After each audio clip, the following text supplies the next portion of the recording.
Bayangkan jika konflik besar dunia berikutnya tidak dimulai dari suara rudal atau pergerakan pasukan, melainkan dari kebakaran kilang minyak, ledakan pipa gas, dan terganggunya jalur distribusi energi di berbagai negara.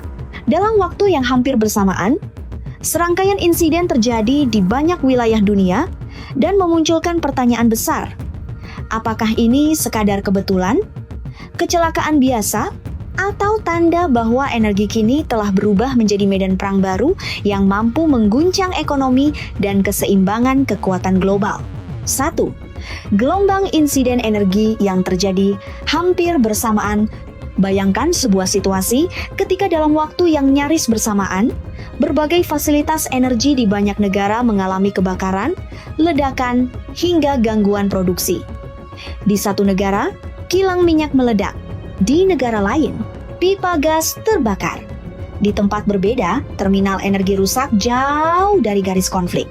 Tidak berhenti di situ, laporan gangguan distribusi dan produksi juga bermunculan dari berbagai wilayah dunia.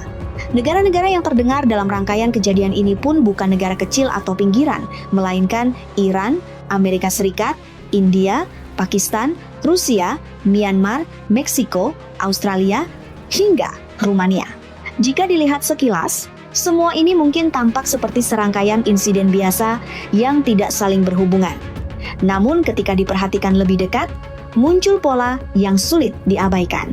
Negara-negara itu berbeda sistem politik, berbeda posisi geopolitik, dan memiliki kepentingan nasional yang seringkali bertolak belakang. Tetapi jenis gangguannya justru terasa mirip. Kebakaran, ledakan, kerusakan fasilitas energi, dan terganggunya pasokan. Dari sinilah pertanyaan besar mulai muncul. Apakah ini hanya kebetulan? Ataukah ada sesuatu yang lebih besar sedang bergerak di balik layar? Apakah semua ini murni kecelakaan industri biasa atau bagian dari permainan global yang jauh lebih gelap? 2. Pakistan dan Australia. 2 insiden di hari yang sama. Pada 16 April 2026, pipa gas di Haripur, Pakistan dilaporkan meledak. Ini bukan sekadar masalah lokal. Pipa gas adalah urat nadi yang menopang pembangkit listrik, industri, hingga kebutuhan rumah tangga. Jika jalur distribusi seperti ini rusak, efeknya bisa menjalar sangat luas. Pasokan tersendat, produksi pabrik terganggu, dan biaya energi langsung meningkat. Yang membuat kejadian ini menarik adalah waktu terjadinya. Pada hari yang sama, fasilitas energi di Geelong, Australia juga dilaporkan terbakar hebat.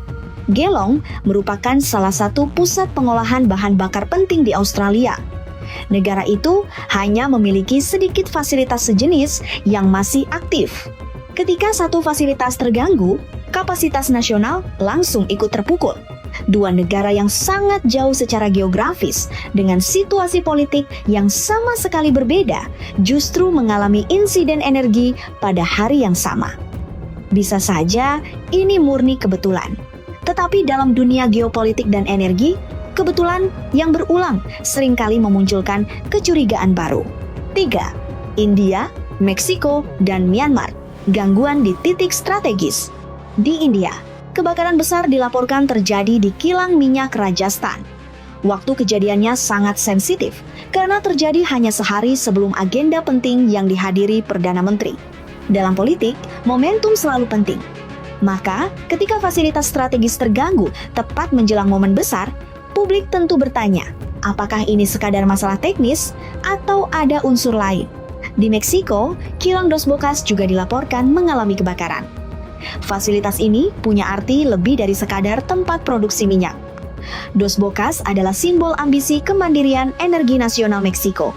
Ketika fasilitas seperti ini terganggu, dampaknya bukan hanya pada pasokan bahan bakar, tetapi juga pada citra pemerintah dan kepercayaan publik. Sementara di Myanmar, lebih dari 10 truk tangki bahan bakar terbakar setelah ledakan besar di sebuah pelabuhan wilayah Sagaing. Ini menunjukkan bahwa yang terganggu bukan hanya produksi, tetapi juga distribusi langsung ke lapangan. Jika bahan bakar tidak bisa didistribusikan, aktivitas ekonomi dan mobilitas masyarakat ikut lumpuh. 4. Rumania dan Rusia. Infrastruktur energi sebagai sasaran. Di Bukares, Rumania, sebuah pembangkit listrik mengalami ledakan transformator besar. Transformator adalah komponen penting dalam sistem kelistrikan. Jika rusak, pasokan listrik bisa terganggu dalam skala luas. Pemulihan juga tidak mudah, karena peralatan seperti ini memerlukan waktu lama untuk diganti. Di sisi lain, konflik terbuka juga terus memperburuk keadaan global. Laporan serangan drone skala besar menargetkan depot minyak di wilayah Rusia. Puluhan tangki penyimpanan terbakar. Jika depot minyak terganggu, distribusi bahan bakar ke industri, militer, dan transportasi ikut terdampak. Semua ini menunjukkan bahwa fasilitas energi kini semakin sering berada di garis depan konflik modern. Yang diserang bukan hanya pasukan atau pangkalan militer, tetapi juga sumber daya yang menopang kehidupan negara. 5. Mengapa energi menjadi target utama? Energi hari ini bukan sekadar komoditas ekonomi. Energi adalah fondasi dari hampir semua kekuatan modern. Tanpa bahan bakar, kendaraan logistik berhenti. Tanpa listrik, pabrik tidak beroperasi. Tanpa gas, industri berat lumpuh. Bahkan, kemampuan militer sangat bergantung pada suplai energi yang stabil. Itulah sebabnya menghantam fasilitas energi bisa jauh lebih efektif daripada menyerang target biasa.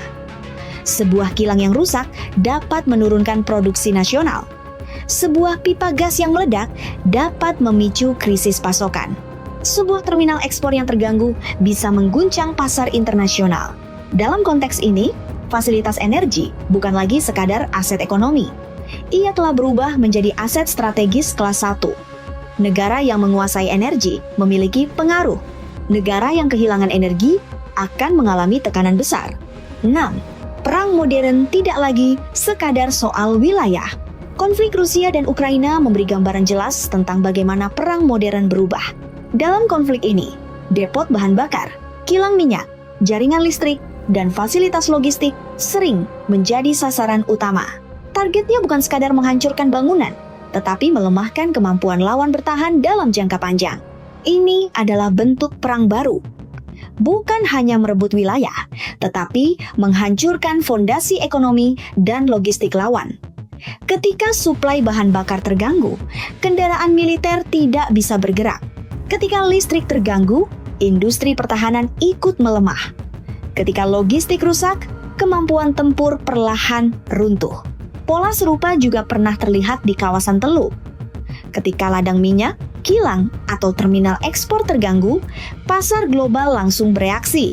Harga naik, investor panik, dan ketidakpastian meningkat. Artinya, perang hari ini tidak hanya terjadi di medan tempur, tetapi juga di jalur pasokan energi. 7.